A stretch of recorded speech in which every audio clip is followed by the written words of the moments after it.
Well, with the upcoming election, there's been a lot in the news about this magical $50,000 for small businesses. I want to take a minute to dive into this. I'm Donna Bordeaux with Calculated Moves. When the Harris administration started talking about their plans to do a $50,000 small business contribution or help fund to get people in business and spur the economy, I dove a little deeper.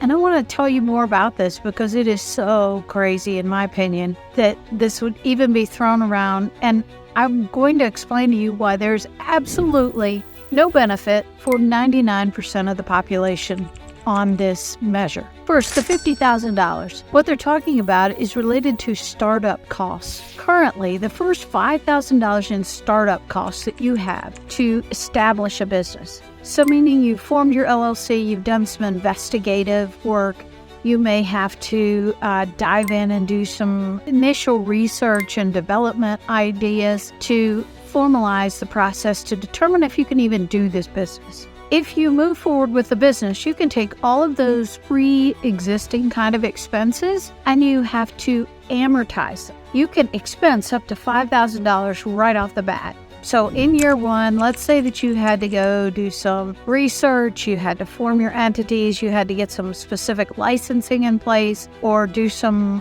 paperwork that had to be done. And you spent $10,000. You can deduct the $5,000 right after you go in business first year. That remaining $5,000, you have to amortize it, meaning you have to divide it up and take a little bit over time during the initial life of the business. So that's the current law.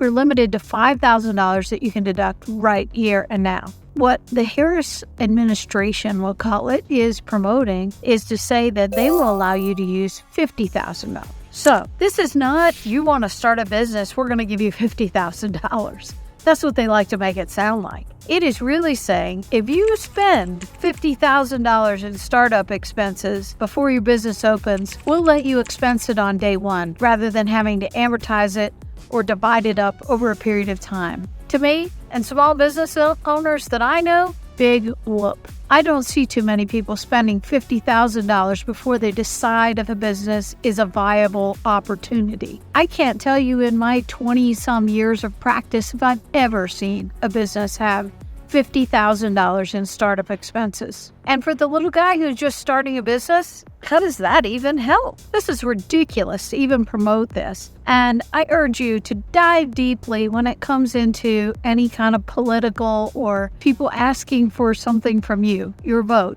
in exchange for some idea they have. First, they'd have to actually get that into play. Second, is it even worthwhile? I think this is a completely bogus thing. I won't hesitate to tell you it's not in favor of small businesses. So watch what you're doing and dive deeper into what politicians and other people are telling you.